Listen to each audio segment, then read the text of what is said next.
I call to order the special meeting of the Lake Mills Plan Commission of December 10, 2019, and we'll proceed with roll call.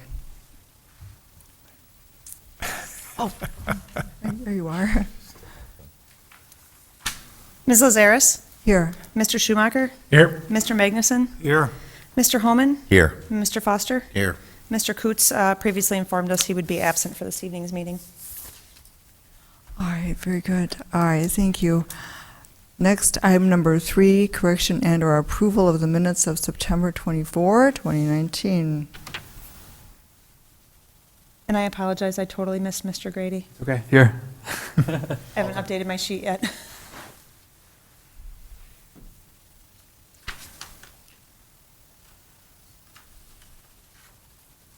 Is there a motion concerning the minutes of September 24? I'll move for approval. Second. The moved and seconded to approve the minutes of September 24. Any discussion? In that case, I'll proceed with the roll call vote. Mr. Schumacher, Aye. Mr. Magnuson, Aye. Mr. Holman, Abstain. Mr. Foster, Aye. Mr. Grady, Aye. Ms. Lazaris. Aye. All right, next, item number 4, questions and public comment.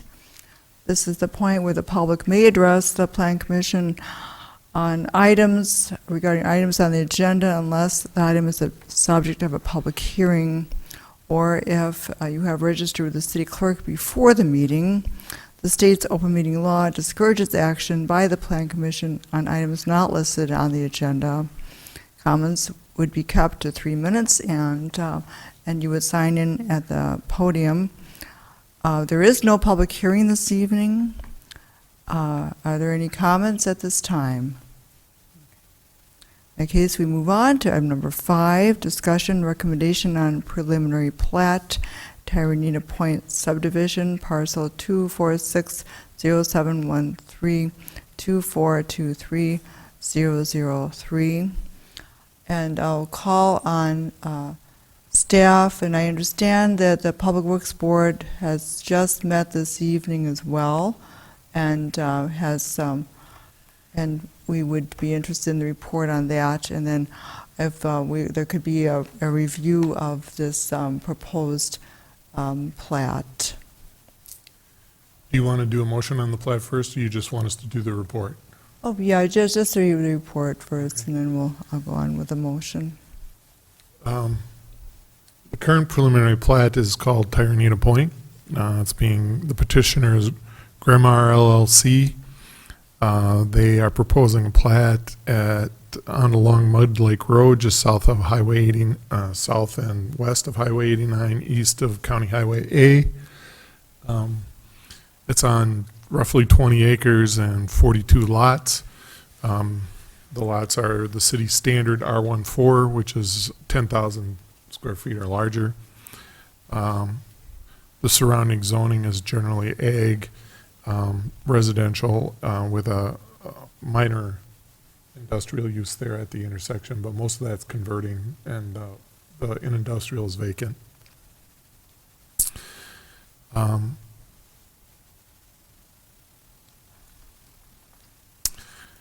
The proposal is consistent with the city's comprehensive plan. The future land use map calls out this area as being developed consistent with the city's current land uses, so they're at a percentage. The municipal boundary agreement requires that any development that occurs in this area occur in the city, and has to have public facilities, water, sewer, electric.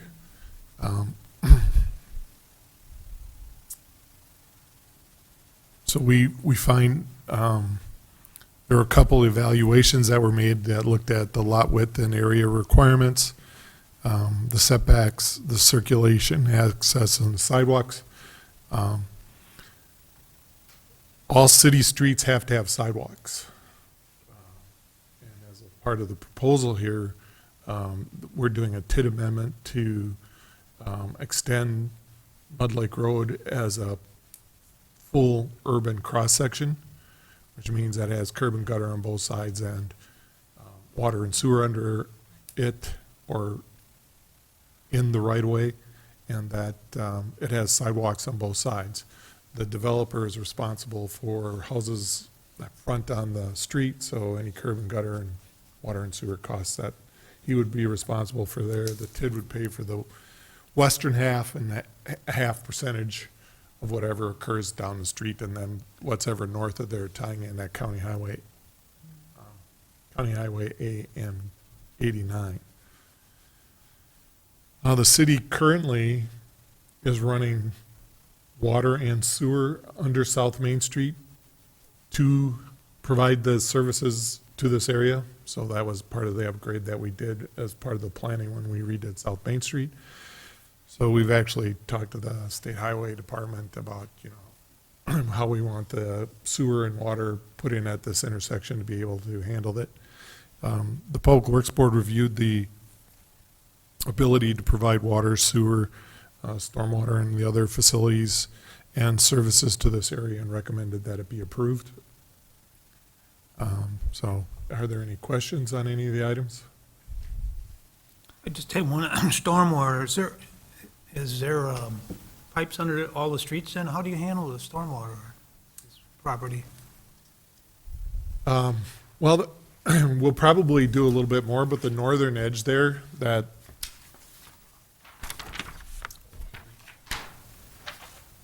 if you look in this area, most of the stormwater is going to be brought to this area right here, On the streets or underground?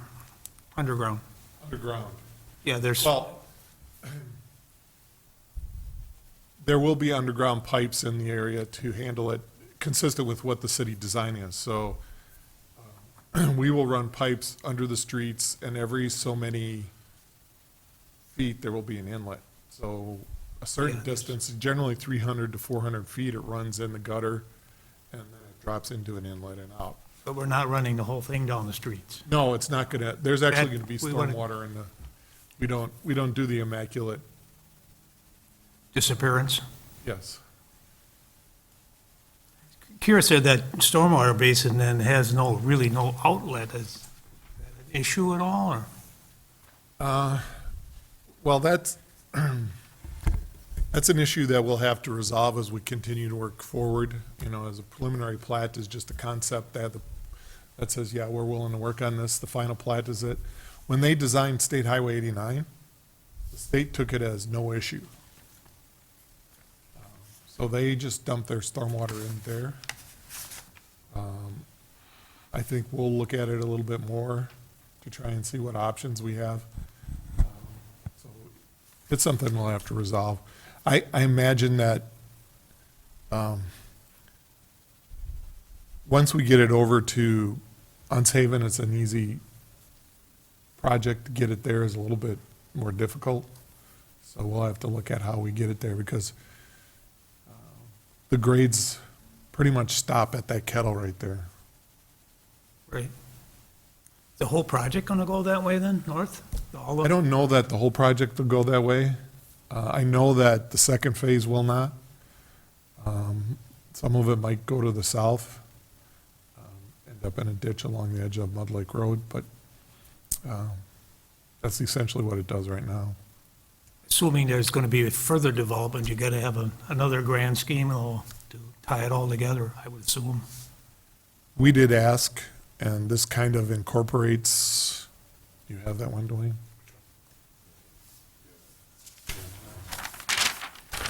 We did ask for a conceptual, so there you go.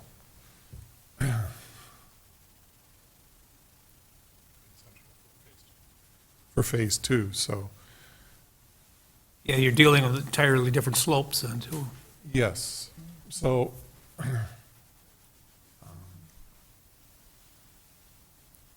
obviously, there's a high point there.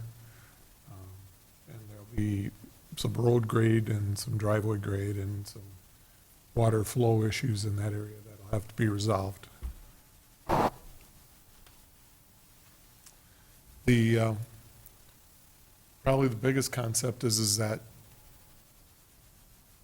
this road comes all the way out and ties right in across from Unshaven. And if you remember in the transportation plan concept, County Highway A gets diverted and comes in and across and then down, and then goes over and ties into CP Avenue.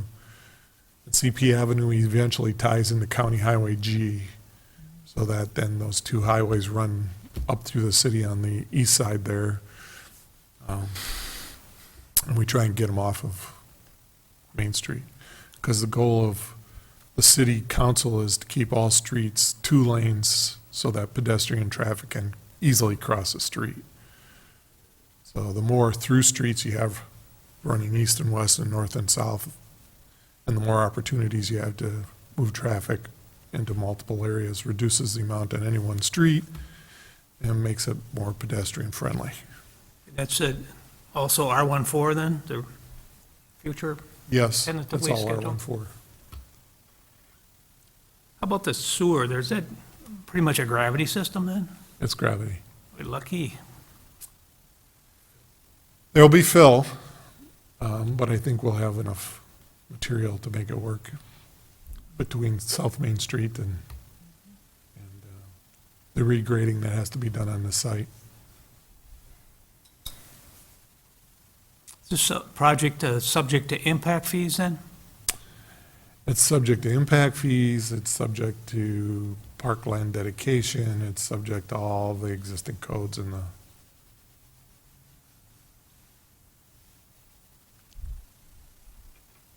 street trees. So at some point, there'll be another park here or Potentially. somewhere? There's always, the grades on this site don't lend itself to parks. The proposal on one is that we look at I know you didn't have time to read it, but the proposal is looking at a potential of down in here somewhere where it flattens out a little bit. And then being able to kind of grab some more to the south if we need to, kind of like we did with Wallace Park. But, yeah, most of the rest of it is at a grade that you wouldn't want to park. Unless you're a skier. Yeah, but then you need more, you'd need a long run. How does the city typically create continuity, I guess architecturally and like culturally, from like South Main to this project? And then as we continue to grow south, how does it, as you move from one company to another, how does that work? We look at types of zoning, and we generally allow the developer to pretty much handle their own business from that point on. So we don't speak a lot, particularly in residential projects, as to the conceptual nature of the designs. We look at the infrastructure and the public uses, short-term and long-term. But as far as cultural continuity, we do not. Now, TID number 5 would. So I don't know if you've noticed, but the city has bought a lot of land on the south side already with the intent of converting some of those properties or reusing them in different fashions to make it higher and better use to match up with the goals of the city. So like on TID number 4, if you remember what it was like on the north side before TID number 4 and what it's like now, there's a substantial change in the nature of the area. We take some criticism for what the south side looks like. We are making a substantial effort through TID number 5 to do the same thing, to raise the character of the neighborhood. Probably, what's been proposed is sports-related commercial. So you take advantage of the beach and bike trail and the golf course. And then condominiums in certain areas along Sandy Beach and South Main Street. And then as you continue south, there'll be larger commercial and single-family residential. As you move towards the lake, as you move east, it becomes a little bit more difficult to identify. You know, there's, the school owns a large piece of property, the church owns a large piece of property. And then once you get past that, you're looking at CP Avenue going through. So it becomes and there's some wetlands issues there. So, you know, you don't want a major road running with a lot of no development along it, because to generate the dollars to support that becomes an issue. So we try and figure out, you know, what's the best and highest use in each one of those areas. Sometimes it's not very high.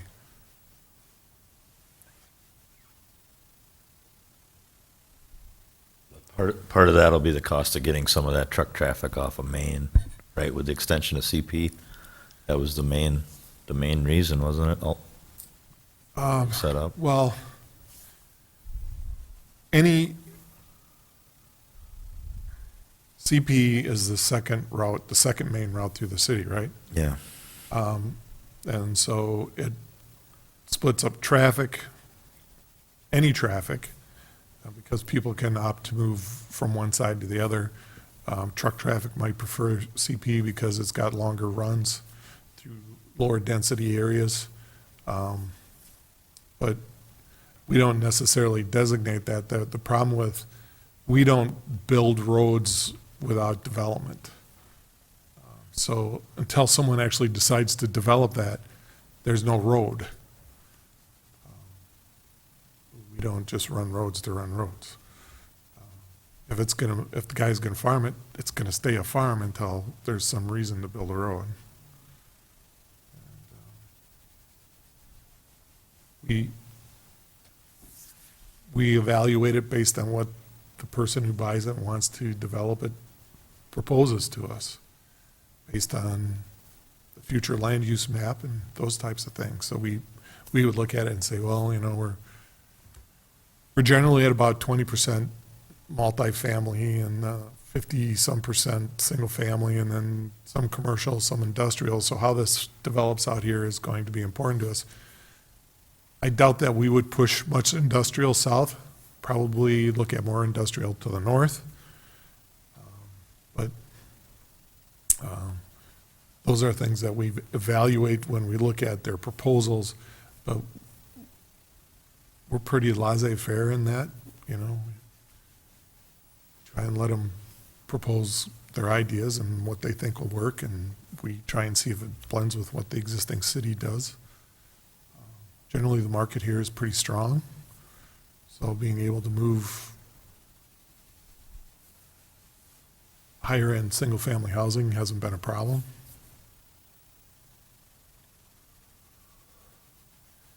And generally, once you hit 10,000 roofs, then the commercial starts heavy.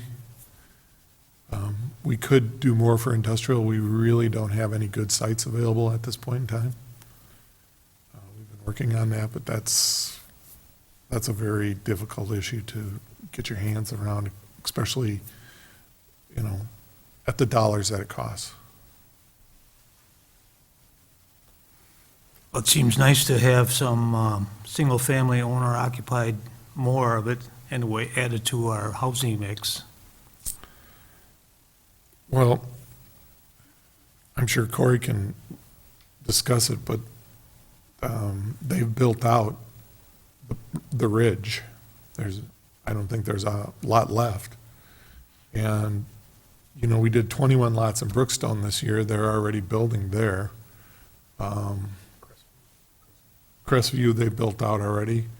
So, We're talking single-family here? single family. Yeah. Oh, And I know that they like to have a diversity of options, you know, so that they're not just offering you one type of development. So having two or three might be in their best interests, and you know, so it's always good to have that. We have been growing at about 1.9 to 2% per year, which is within our comprehensive plan growth plans. We're still we build more units than any other municipality in the county. and we're second in value. I think we talked about this once, or to the ratio of owner-occupied to non-owner-occupied.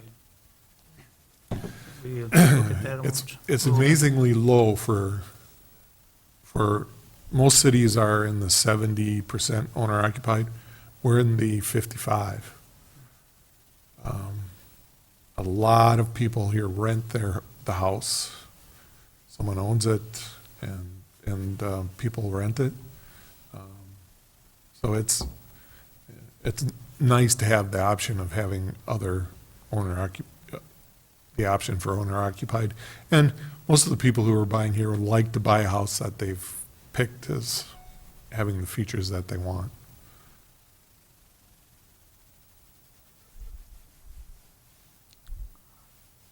Plan commissioners, there is a motion in front of you, and we'll just summarize it at this time, and then you can continue asking questions and discussion. This is motion 1912-1, preliminary plat approval, Tyranena Point subdivision. This motion does set forth that the city has established certain standards and procedures for subdivisions as enabled by state statutes, that the developer of the proposed Tyranena Point subdivision has submitted plan documents and applied for preliminary plat approval. The review by city staff and Public Works Board and review by Plan Commission. The motion does provide for Plan Commission recommendation of approval to the City Council for the Tyranena Point preliminary plat, subject to the plat meeting all requirements in the ordinance as noted in the planners and engineers memos. Further, if outside agency review is not completed or all supporting documents not submitted in final form within the 60-day time frame required by the city, the approvals recommended herein would be null and void. So that is the motion before you. Now, I understand the Public Works Board met this evening, and did they have a recommendation and comments? They did make a recommendation to approve. They didn't have any significant comments. With the preliminary plat, the discussion at the Public Works Board is, are there facilities in the area, and does the city have the capability of providing service? And that's generally what they're evaluating. So when you look at all the work that we put in out there in the last couple of years, we have the facilities available, and we do have the capability of providing the service. So they felt comfortable with doing that. When they come back with the final plat, and the way the schedule works is you have a preliminary plat, and it's a general conceptual idea, and you're looking at certain features. And then that goes to the city council. If that's approved, then they actually do the hard work, because they now have some level of confidence that the city will approve their project. So now they're going to spend a lot of money. Because they have to have engineering done to do all the design and for all the facilities. And so they generally sit down with the city multiple times, city staff, and go over, what the expectations are for each one of the facilities and how they'll be handled. Then they come back for the final plat. So what we would expect is that in February at the Public Works Board, we'd have the final plat with most of the infrastructure designed. And then it would hit the final plat for approval at the Plan Commission in late February, with the council approving at the first meeting in March, so that construction can begin in the spring.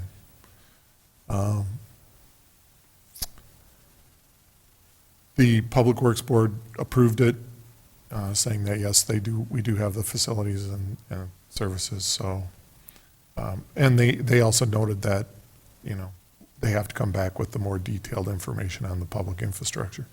Generally, Plan Commission, you're going to look at it, you're going to get the rezoning request. So that'll be traveling with the final plat. They're requesting R14. We already have that application in hand.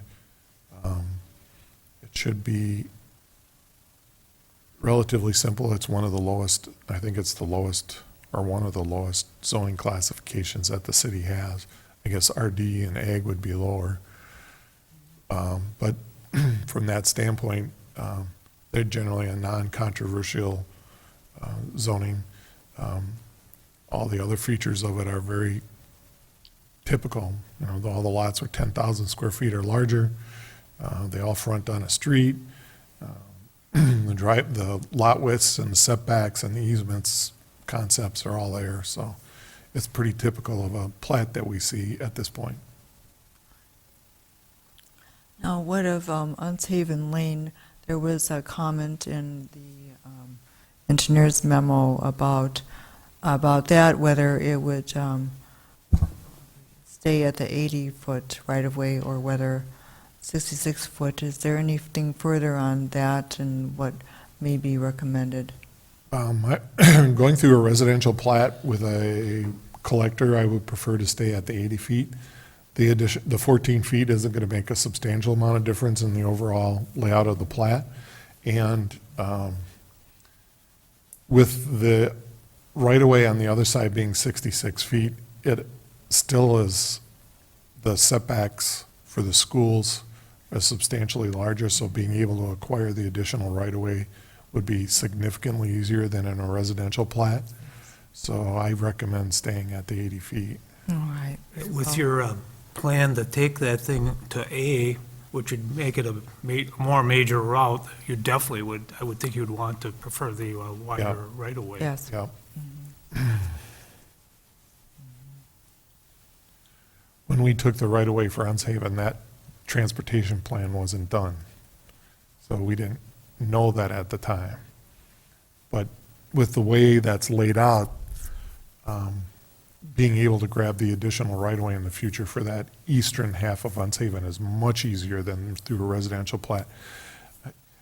I'll guarantee you try and buy additional right-of-way through a residential plat, once it's platted and the houses are built, you're gonna be in a dogfight. Of course, yeah. And You won't win. is not the intent, at some point in the future that there would be a connection as a collector street with CP Avenue? Yep.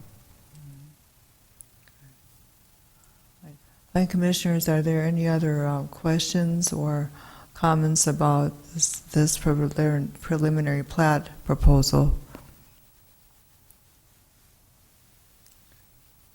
Would anyone like to make a motion concerning the prepared motion 1912-1?